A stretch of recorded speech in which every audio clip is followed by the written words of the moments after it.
So you should have at this point some things that look a little bit like three-legged ostriches. Those are our methanols. Some things that look like V's. Those are our water molecules. And then I brought you something different. I brought you a copper 2 chloride, which has to be built a little bit differently because it's a slightly different way of building a compound. So you don't have the kind of parts and pieces in your kit to make a copper 2 chloride. What I want you to notice is that the copper 2 chloride is held together just by kind of a sticky attraction. One of these is attracted to the other one. It's different than what holds, say, the water molecule or the methanol molecule together. These things are sharing something. This stick belongs to both the white one and the red one. So we have some kind of a sharing of something that holds those together, whereas these are just held together by the fact that they're sticky. Now, we definitely know that when the copper 2 chloride dissolves in water, the ions end up being kind of free to move here. So if we want to think about what happens to the copper 2 chlorides when we get them wet, we can envision that the water molecules come in, get in between these ions, and essentially pull them apart and stop them from recombining with one another. This would get us what we need to conduct an electric current. The positive ions separated from the negative ions and able to move around freely and carry our electric current. At the end of this experiment, the easiest way for me to store the little dishes is to just let the water evaporate and let the copper 2 chloride go back to being a solid. If you start plucking the water molecules out of the middle of this stuff, you'll find that these can stick back together again. And that's what happens when the water molecules go away. When there's no longer water molecules between them, the positive and negative ions stick back together again, and that's why I can evaporate the water and get back to exactly how I was before. So when we envision the dissolving of this copper 2 chloride, I want you to envision water molecules coming in here, getting in between these ions, pushing them apart, and then staying in the way so that the ions can't find one another anymore. Until they're dissolved, they can't conduct an electric current because they can't move freely from one another. But by dissolving them, we free the positives from the negatives and they can carry an electric current. Then let's take our methanols, which look like these, throw them into a pile, and next to them, let's throw our water molecules. If I want to mix methanol and water, I dump the two beakers together and I stir. Okay, stirred. Do you still have ostriches in the pile? Yeah, there they are. Do you still have water molecules in the pile? There they are.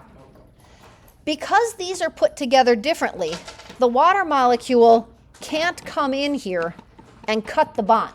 The white one and the red one have something in common, and so you can't just slice them apart the way we could with the copper 2 chloride. And that's the answer to why they behave differently when they're dissolved. The copper 2 chloride is held together because the pieces are just sticking together, but the individual pieces have nothing in common. They're just sticky. But the methanol molecules, every atom has something in common with its neighboring atom, and we can't cut them apart because they're sharing something that prevents the cutting from happening. Now that we understand that a little bit, we can give some names to our type 1 and type 2 compounds. Our type 1 compounds are actually called ionic compounds.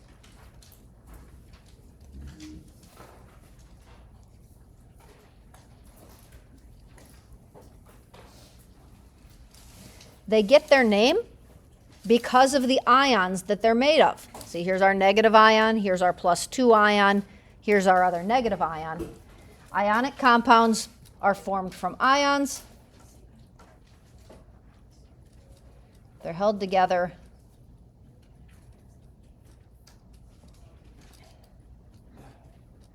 by the positive charges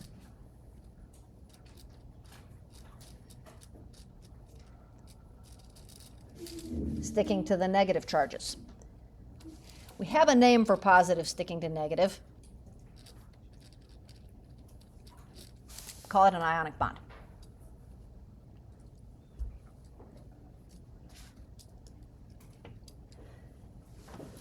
Our type 2 compounds, we are going to retitle molecular compounds.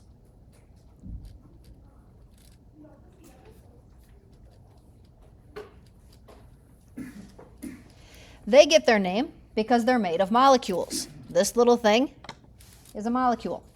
So molecular compounds are molecules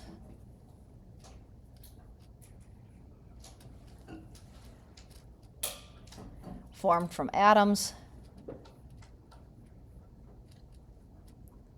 that share electrons.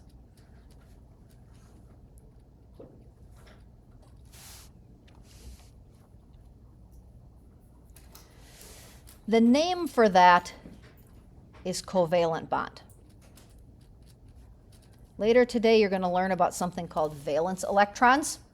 This means co, like the same, valent, valence electrons. So they're held together because the atoms are sharing some of their valence electrons. Now at this point, I need you to take copper off that list. We needed the copper to demonstrate that it took both a metal and a nonmetal to conduct electricity when it was dissolved in water. But copper is obviously not a molecular compound, so we're going to take copper out of that list there so as not to cause any confusion. There is another name for these things. Ionic compounds are also called electrolytes.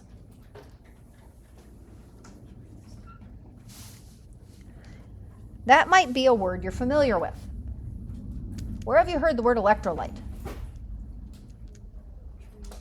Drinks, specifically Gatorade. Gatorade's whole commercial thing is all about replace the electrolytes in your body after you've been exercising. Your body is a very, very picky little electric circuit. In order for your muscles and your brain to do what they need to do, electric current needs to pass from cell to cell to cell. The way your body passes electric current is to send it through electrolytes that have been dissolved in water. If you've been working out really hard and sweating and sweating and sweating, you know that sweat tastes kind of salty. It's because sweat is full of ionic compounds. If you've been sweating and sweating and you lose too many electrolytes, your muscles can't convey messages the way they should be able to convey messages. The net result is often that athletes who have overexerted themselves and not replaced their electrolytes start to cramp up. In the absence of other information, for whatever reason, your muscles decide to go into the contract position.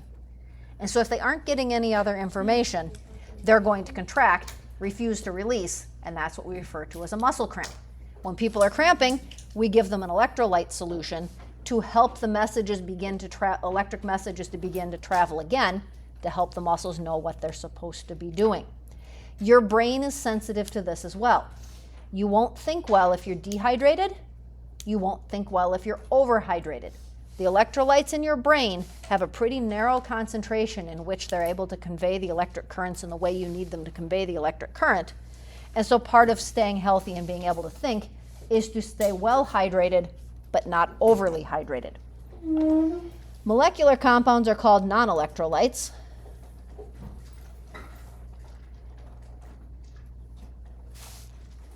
Because they don't carry an electric current. Gatorade is actually full of both electrolytes and non-electrolytes. The electrolytes make it so the Gatorade does its trick. It rehydrates you, it helps your muscles uncramp. The non-electrolyte piece of Gatorade is the sugar. It makes it so the stuff doesn't taste absolutely horrible. So Just because the sugar is present in the Gatorade doesn't mean that the Gatorade can't conduct electricity. It's just that they had to add the non-electrolytes to get it to the point that people were actually willing to drink the stuff. So those are our electrolytes and our non-electrolytes. I think with all of that, we now have enough information to do what we want to do up here, which is to figure out what do these models have to look like. So on the flip side here,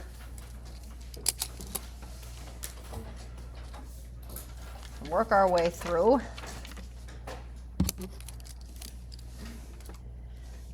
We're going to use our copper 2 chloride as our prototype ionic compound, and our CH4O as our prototype molecular compound. This one can conduct, but only when it was dissolved.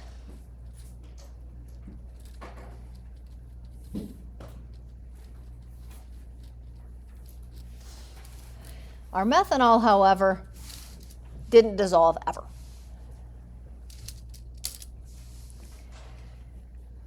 So let's start by taking our models and converting them into some particle level pictures. So our copper 2 chloride was represented by these 3 marbles that were sticking together. If I convert it into more of a chipboard picture, I've got a negative chlorine,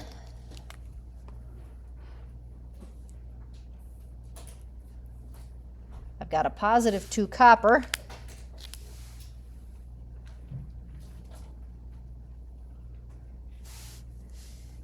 and a negative chlorine.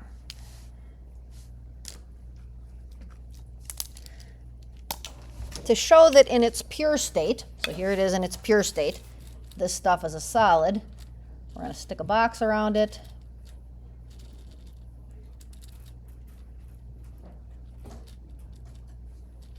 And in parentheses behind the chemical formula, I'm going to put an S. That just means it's a solid.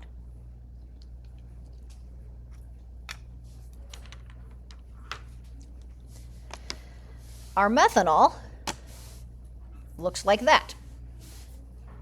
If I have to draw a chipboard style picture of methanol, I'm going to start with this carbon atom.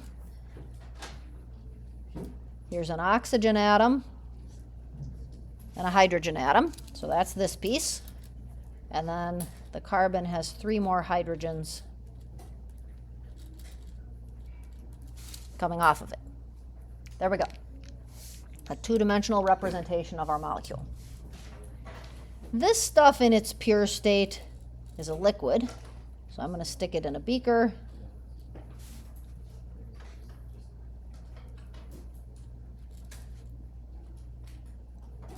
And we use a cursive L to indicate that the CH4O is a liquid.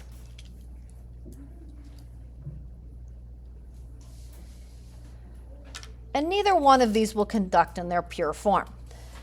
The copper 2 chloride solid has the ions, but they aren't free to move around separately from one another. So if I tug on one, the whole thing comes along. So I have like half of what I need. I have the ions, but they're not split up. The methanol doesn't even have the ions. It has no hope of conducting electricity because it doesn't have any charged particles at all. We've learned that when we dissolve them, this one gets cut and separated into its ions by the water molecules.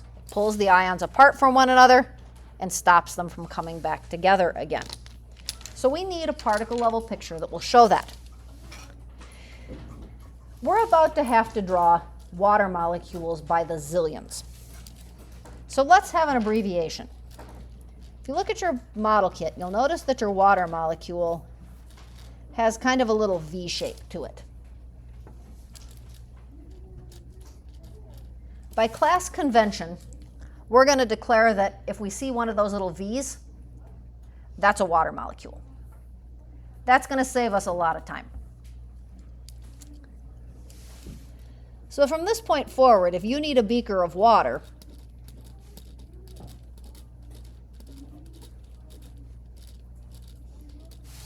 there you go.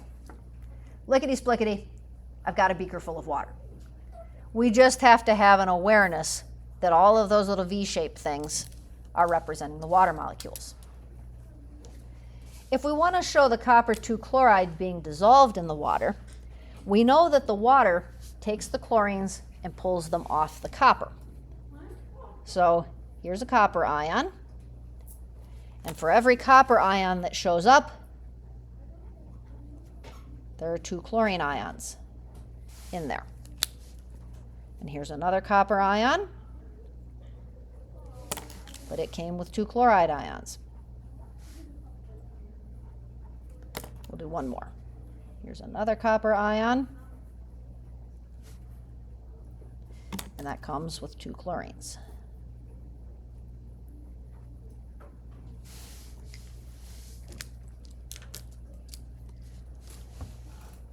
And this stuff is CuCl2 aqueous, where AQ is aqueous, which means it's been dissolved in water.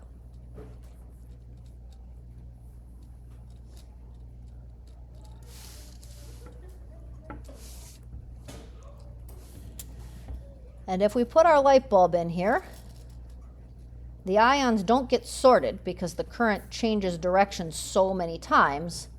However, the light bulb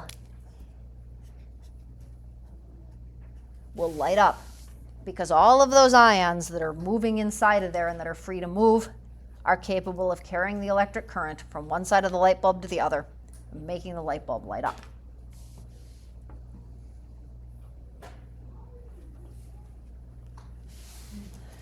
By contrast, when we mixed our methanol molecules with water, so CH4O aqueous, or dissolved in water, we just ended up with a stirred up pile of waters and methanols. This time I'm going to draw my methanols first, just so I know how much room they're going to take up. I'll draw 3 of them. So there's 1.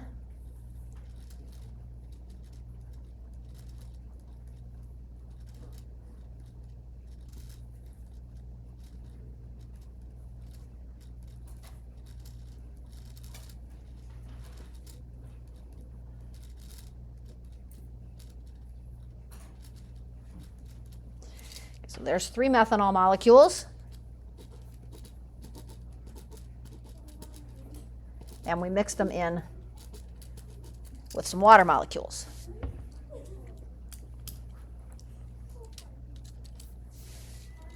But because the atoms within this molecule were sharing something, the water molecule couldn't make that cut. It couldn't cut them into pieces and separate them, so they just stayed like they were.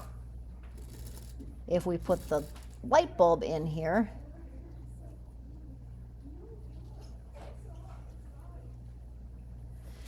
because it doesn't have any charged particles in the beaker, there's nothing to carry the electric current from one side of the light bulb to the other, and the light bulb stays off. These pictures are going to represent kind of our prototype ionic compound and our prototype molecular compound. So here's our ionic compound.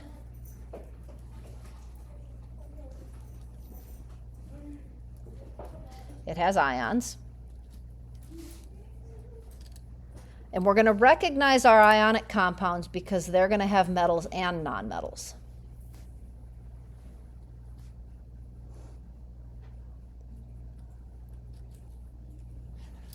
And here's our prototype molecular compound.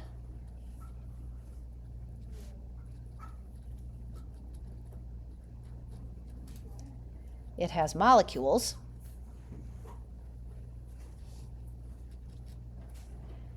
And our molecular compounds are going to contain only nonmetals.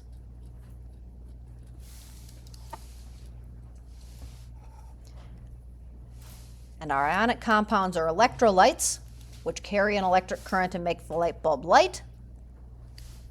Our molecular compounds are non-electrolytes, which can't carry an electric current, which means that the light bulb ends up having to stay turned off.